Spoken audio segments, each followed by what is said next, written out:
সম্মানিত ভাই বোনেরা, এই সুন্দর একটি মনোরম পরিবেশে আমি একটি সুন্দর হাদিস আপনাদের সাথে শেয়ার করতে চাই।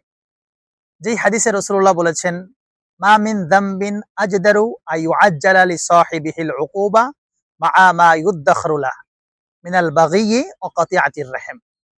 আল্লাহ রাব্বুল আলামিন সমস্ত অপরাধের থেকে দুইটা অপরাধ এমন আছে যেই দুইটা অপরাধ দুনিয়াতে অপরাধীর উপরে বাস্তবায়ন করেন, শাস্তিটা বাস্তবায়ন করেন।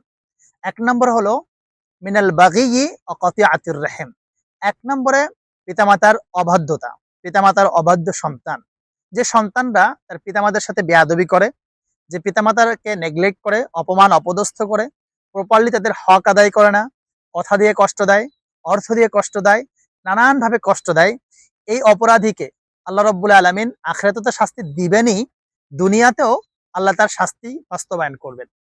দুই নম্বর বলা হয়েছে কতিআতির রহিম, আত্মীয়তার সম্পর্ক ছিন্নকারী।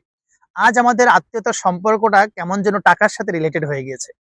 যতদিন আমরা জমি জমা একসাথে থাকে, সম্পর্ক ভালো থাকে, যেই ফুফুরা বা যেই চাচারা বা যেই আত্মীয়রা যখন নিজেদের সম্পদটা বুঝিয়ে নেয়, তখন সম্পর্কটা কেমন যেন কাট অফ হয়ে যায়। আজকে এমন সমাজে আমরা বসবাস করছি, এমন ভাতিজিরা আছে যারা তাদের ফুফুদের নাম পর্যন্ত মনে রাখতে পারে না। অনেকে আছে তাদের চাচার নামটা কি এটা বলতে পারে না।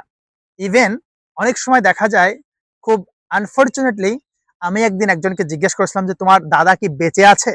তো সে কনফিউজড যে দাদা আদৌ কি বেঁচে আছে কিনা। তো দেখুন, আজকে আমাদের সম্পর্কটা এমন হয়ে গেছে, দাদা দাদি, ফুফা ফুফু, চাচা চাচি, এদের সাথে সম্পর্কটা আমাদের অনেক দূরে চলে গেছে। আমরা সম্পর্কটা টাকার সাথে কেমন যেন মিলিয়ে ফেলেছি। এটা আসলে কখনোই একজন বিলিভারের পক্ষ এটা কখনোই শোভা পায় না। তো আসুন আমরা এই দুইটার ব্যাপারে খুবই কনসার্ন থাকি। এক হলো পিতামাতার অবাধ্যতা আমরা কখনোই হব না, পিতামাতার বাধ্য সন্তান হিসেবে যেন আল্লাহ আমাদেরকে কবুল করেন।